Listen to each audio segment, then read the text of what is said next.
Capítulo 1. Eu não vim destruir a lei. Não penseis que vim destruir a lei ou os profetas. Eu não vim destruí-los, mas lhes dar cumprimento. Porque eu vos digo, em verdade, que o céu e a terra não passarão, antes que tudo que está na lei não seja cumprido perfeitamente. Até um único J e um só ponto. São Mateus, capítulo 5, versículos 17 e 18. Moisés. Há duas partes distintas na lei mosaica: a lei de Deus promulgada sobre o Monte Sinai e a lei civil ou disciplinar estabelecida por Moisés. Uma é invariável, a outra, apropriada aos costumes e ao caráter do povo, se modifica com o tempo. A lei de Deus está formulada nos 10 mandamentos seguintes: Eu sou o Senhor, vosso Deus. Não tereis outros deuses estrangeiros diante de mim. Não fareis imagem talhada, nem nenhuma figura, de tudo que está no alto no céu e embaixo sobre a terra, nem de tudo o que está nas águas sob a terra. Não os adorareis, nem lhes prestareis culto soberano. O nome do Senhor vosso Deus. 3. Lembrai-vos de santificar o dia de sábado. 4. Honrai o vosso pai e a vossa mãe, a fim de viverdes longo tempo sobre a terra, que o Senhor vosso Deus vos dará. 5. Não matareis. 6. Não cometereis adultério. 7. Não furtareis. 8. Não trareis falso testemunho contra o vosso próximo. 9. Não desejareis a mulher do vosso próximo. 10. Não desejareis a casa do vosso próximo, nem seu servidor, nem sua serva, nem seu boi, nem seu asno, nem nenhuma de todas as coisas que lhe pertencem. Esta lei é de todos os tempos e de todos os países, e tem, por isso mesmo, um caráter divino. Todas as outras são leis estabelecidas por Moisés, obrigado a manter, pelo temor, um povo naturalmente turbulento e indisciplinado, no qual tinha que combater os abusos enraizados e os preconceitos hauridos na servidão do Egito. Para dar autoridade às suas leis, ele deveu-lhes atribuir origem divina, assim como o fizeram todos os legisladores de povos primitivos. A autoridade do homem deveria se apoiar sobre a autoridade de Deus. Mas só a ideia de um Deus terrível poderia impressionar homens ignorantes, nos quais o senso moral e o sentimento de uma delicada justiça eram ainda pouco desenvolvidos. É bem evidente que aquele que tinha colocado em seus mandamentos: Tu não matarás, tu não farás mal ao teu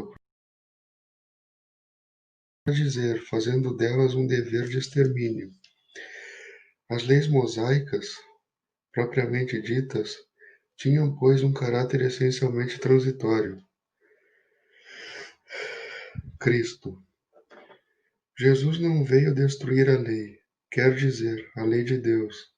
Ele veio cumpri-la, quer dizer, desenvolvê-la, dar-lhe seu verdadeiro sentido e a apropriar ao grau de adiantamento dos homens.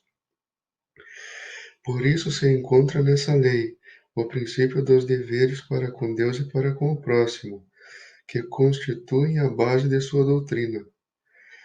Quanto às leis de Moisés, apropriadamente ditas, ao contrário, ele as modificou profundamente, seja no fundo, seja na forma. Combateu constantemente o abuso das práticas exteriores e as falsas interpretações, e não as poderia fazer sofrer uma reforma mais radical do que as reduzindo a estas palavras: amar a Deus acima de todas as coisas e ao seu próximo como a si mesmo. E dizendo: está aí toda a lei e os profetas. Por estas palavras, o céu e a terra não passarão antes que tudo seja cumprido até um único J. Jesus quis dizer que seria preciso que a lei de Deus recebesse seu cumprimento, quer dizer, fosse praticada sobre toda a terra, em toda a sua pureza, com todos os seus desenvolvimentos e todas as suas consequências. Porque de que serviria ter estabelecido essa lei, se ela devesse permanecer o privilégio de alguns homens, ou mesmo de um único povo? Todos os homens, sendo filhos de Deus, são, sem distinção, o objeto da mesma solicitude. Mas o papel de Jesus não foi simplesmente o de um legislador moralista, sem outra autoridade que a sua palavra. Ele veio cumprir as profecias que haviam anunciado sua vinda. Sua autoridade decorria da natureza excepcional de seu espírito e de sua missão divina.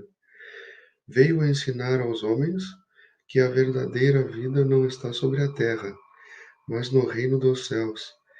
Ensinar-lhes o caminho que para lá conduz, os meios de se reconciliar com Deus, e os prevenir sobre a marcha das coisas futuras para o cumprimento dos destinos humanos.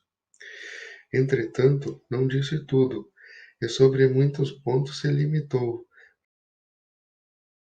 verdades que ele próprio declara não poderem ser ainda compreendidas. Falou de tudo, mas em termos mais ou menos explícitos. Para compreender o sentido oculto de certas palavras, seria preciso que novas ideias e novos conhecimentos viessem lhes dar a chave, e essas ideias não podiam vir antes de um certo grau de maturidade do espírito humano. A ciência deveria contribuir poderosamente para a eclosão e o desenvolvimento das ideias. Seria preciso, pois, a ciência dar o tempo de progredir. O Espiritismo. O Espiritismo é a nova ciência que vem revelar aos homens, por provas irrecusáveis, a existência e a natureza do mundo espiritual e suas relações com o mundo corporal. Ele nos mostra não mais que uma coisa sobrenatural, mas ao contrário, como uma das forças vivas e incessantemente ativas da natureza, como a fonte de uma multidão de fenômenos incompreendidos até então e atirados, por essa razão, ao domínio do fantástico e do maravilhoso. É a essas relações que o Cristo faz alusão em muitas circunstâncias, e é por isso que muitas coisas que ele disse permaneceram ininteligíveis ou foram falsamente interpretadas. O Espiritismo é a chave com a ajuda da qual tudo se explica com facilidade. A lei do Antigo Testamento está personificada em Moisés. A do Novo Testamento está no Cristo. O Espiritismo é a terceira revelação da lei de Deus, mas não está personificada em nenhum indivíduo, porque ele é o produto do ensino dado, não por um homem, mas pelos Espíritos que são as vozes dos céus, sobre todos os pontos da terra, e por uma multidão inumerável de intermediários. É, de alguma sorte, um ser coletivo compreendendo o conjunto dos seres do mundo espiritual, vindo cada um trazer aos homens o tributo das suas luzes para os fazer conhecer esse mundo e a sorte que nele os espera. Da mesma forma que o Cristo disse, eu não vim destruir a lei, mas lhe dar cumprimento, o Espiritismo diz igualmente, eu não vim destruir a lei cristã, mas cumpri-la. Ele não ensina nada de contrário ao que o Cristo ensinou, mas desenvolve, completa e explica, em termos claros para todo o mundo, o que não foi dito senão sob a forma alegórica. Vem cumprir, nos tempos preditos, o que o Cristo anunciou, e preparar o cumprimento das coisas futuras. É, pois, a obra do Cristo que o preside, como igualmente anunciou a regeneração que se opera e prepara o reino de Deus sobre a terra. Aliança da ciência e da religião. A ciência e a religião são as duas alavancas da inteligência humana. Uma revela as leis do mundo material e a outra as leis do mundo moral.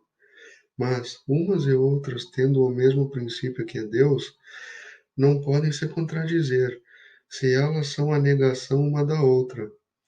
Uma necessariamente é errada e a outra é certa, porque Deus não pode querer destruir sua própria obra. A incompatibilidade que se acreditava haver entre essas duas ordens de ideias prende-se a um defeito de observação e a muito de exclusivismo, de uma parte e da outra. Daí um conflito de onde nasceram a incredulidade e a intolerância.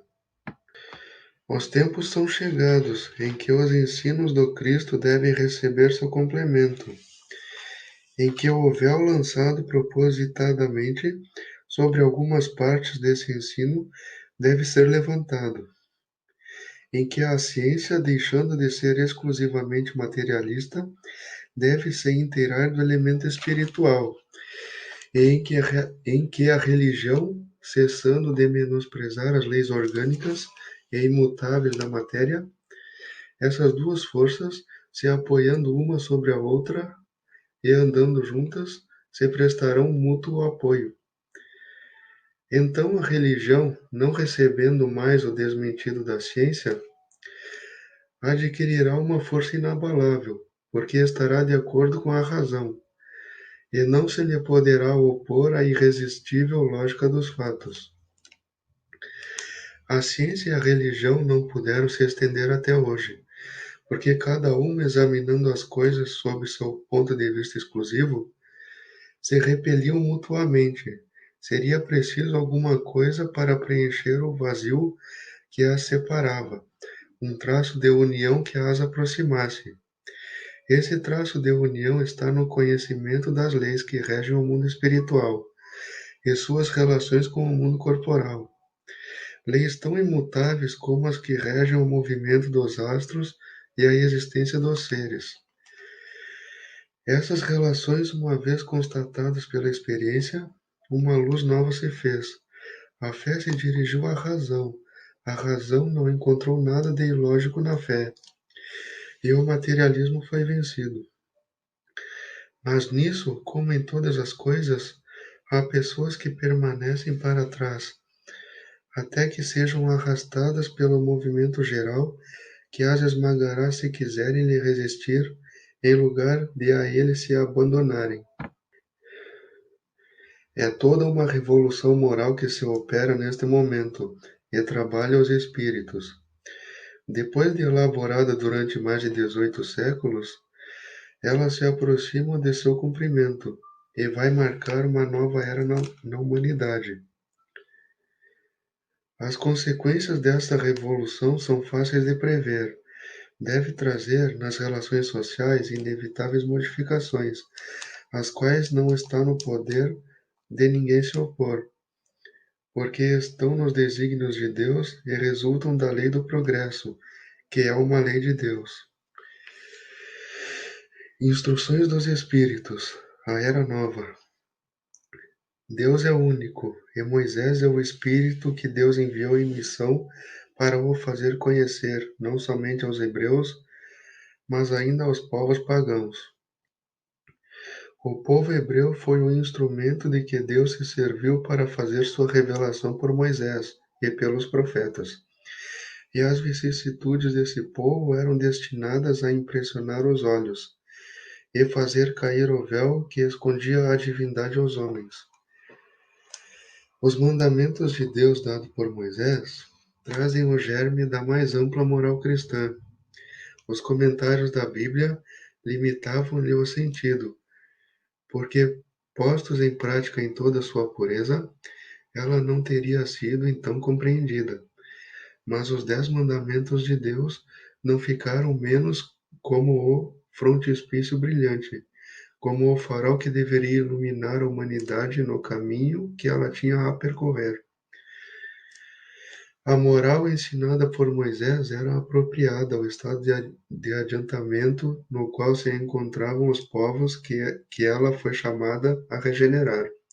E esses povos semi-selvagens, quanto ao aperfeiçoamento de sua alma, não teriam compreendido que se pode adorar a Deus de outro modo que pelos holocaustos, nem que se precisasse perdoar a um inimigo. Sua inteligência, notável do ponto de vista da matéria, e mesmo sob o das artes e das ciências, era muito atrasada em moralidade, e não se teriam convertido sob o império de uma religião inteiramente espiritual. Era-lhes preciso uma representação semimaterial, tal qual lhe oferecia então a religião hebraica. Assim, os holocaustos falavam aos seus sentidos, enquanto que a ideia de Deus falava ao seu espírito. O Cristo foi o iniciador da moral mais pura e mais sublime, a moral evangélico-cristã, que deve renovar o mundo, aproximar os homens e os tornar irmãos, que deve fazer jorrar de todos os corações humanos a caridade e o amor ao próximo, e criar entre todos os homens uma solidariedade comum.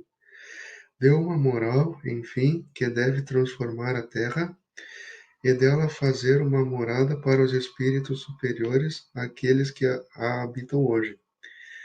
É a lei do progresso, a qual a natureza está submetida, que se cumpre, e o espiritismo é a alavanca da qual Deus se serve para fazer avançar a humanidade. São chegados os tempos em que as ideias morais devem se desenvolver para cumprir os progressos que estão nos desígnios de Deus. Elas devem seguir o mesmo caminho que as ideias de liberdade percorreram e que delas eram precursoras. Mas não é preciso crer que esse desenvolvimento se fará sem lutas. Não, elas têm necessidade para atingir a maturidade de abalos e de discussões, a fim de que atraiam a atenção das massas. Uma vez fixada a atenção, a beleza e a santidade da moral impressionarão os espíritos, e eles se interessarão por uma ciência que lhes dá a chave da vida futura e lhes abre as portas da felicidade eterna. Foi Moisés quem abriu o caminho. Jesus continuou a obra e o Espiritismo a arrematará. Um dia Deus, na sua caridade inesgotável, permitiu ao homem ver a verdade dissipar as trevas. Esse dia foi o advento do Cristo. Depois da luz viva, as trevas voltaram. O mundo, depois das alternativas de verdade e de obscuridade, se perdeu de novo. Então, à semelhança dos profetas do Antigo Testamento, os Espíritos se põem a falar e a vos advertir. O mundo foi abalado em suas bases. O raio estourará. Sede firmes. O Espiritismo é de ordem divina, uma vez que repousa sobre as próprias leis da natureza. E crede que tudo o que é de ordem divina tem um objetivo grande e útil. Vosso mundo se perdia. A ciência desenvolvida às expensas do que é de ordem moral, em tudo vos conduzindo ao bem-estar material, revertia em proveito do espírito das trevas. Vós o sabeis, cristãos, o coração e o amor devem caminhar unidos à ciência. O reino do Cristo, após 18 séculos, e apesar do sangue de tantos mártires, ainda não chegou. Cristãos, retornai ao Mestre que quer vos salvar. Tudo é fácil àquele que crê e que ama. O amor enche-o de uma alegria inefável. Sim, meus filhos, o mundo está abalado. Os bons espíritos vô-lo dizem bastante. Curvai-vos sob o sopro precursor da tempestade, a fim de não serdes derrubados, quer dizer, preparai-vos, e não vos assemelheis às virgens estouvadas que foram apanhadas de surpresa à chegada do esposo. A revolução que se prepara é antes moral que material. Os grandes espíritos, mensageiros divinos, insuflam a fé, para que todos vós, obreiros esclarecidos e ardentes, façais ouvir vossa humilde voz, porque vós sois o grão de areia, mas sem grãos de areia não haveria montanhas. Assim, pois, que estas palavras, nós somos pequenos, não tenha mais sentido para vós. A cada um sua missão, a cada um seu trabalho. A formiga não constrói o edifício da sua república, e os animálculos imperceptíveis não ergam os continentes? A nova cruzada começou, apóstolos da paz universal e não de uma guerra. São Bernardos modernos, olhai e caminhai em frente. A lei dos mundos é a lei do progresso. Santo Agostinho é um dos maiores divulgadores do Espiritismo. Ele se manifesta quase que por toda parte. A razão disso encontramos na vida desse grande filósofo cristão, que pertence a essa vigorosa falange dos pais da Igreja, aos quais a cristandade deve seus mais sólidos alicerces. Como muitos, foi arrancado ao paganismo, dizendo melhor, a impiedade mais profunda, pelo esplendor da verdade.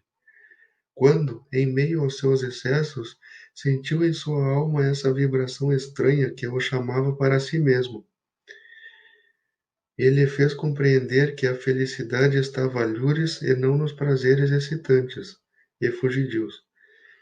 Quando, enfim, sobre sua estrada de Damasco ouviu, ele também, a voz santa lhe exclamar: Saulo, Saulo, por que me persegues? E ele exclamou: meu Deus, perdoai-me, eu creio, eu sou cristão. Depois, então, tornou-se um dos mais firmes sustentáculos do Evangelho. Podem-se ler nas confissões notáveis que nos deixou esse eminente espírito, as palavras, ao mesmo tempo características e proféticas, que pronunciou depois de ter perdido Santa Mônica. Eu estou persuadido de que minha mãe voltará a me visitar e me dar conselhos, revelando-me o que nos espera na vida futura. Que ensinamento nessas palavras e que previsão brilhante da futura doutrina. É por isso que hoje, vendo chegada a hora para a divulgação da verdade, que ele havia pressentido outrora, se fez dela o ardente propagador e se multiplica, por assim dizer, para responder a todos aqueles que o chamam. Nota: Santo Agostinho vem, pois, destruir aquilo que edificou? Seguramente que não, mas, como tantos outros, ele vê com os olhos do Espírito o que não via como homem. Sua alma liberta entrevê novas claridades, compreende o que não compreendia antes. Novas ideias lhe revelaram o verdadeiro sentido de certas palavras. Sobre a terra, julgava as coisas segundo os conhecimentos que possuía, mas, quando uma nova luz se fez para ele, pôde julgá-las mais judiciosamente. Foi assim que teve que mudar sobre sua crença concernente aos espíritos íncubos e súcubos, e sobre a anátema que havia lançado sobre a teoria dos antípodas. Agora que o cristianismo lhe aparece em toda a sua pureza, pode ele, sobre certos pontos, pensar diferentemente do que quando vivo, sem deixar de ser o apóstolo cristão. Pode, sem renegar sua fé, fazer-se o propagador do Espiritismo, porque nele vê o cumprimento das coisas preditas. Proclamando hoje, não faz senão nos conduzir a uma interpretação mais sã e mais lógica dos textos. Assim, ocorre com outros espíritos que se encontram em posição análoga.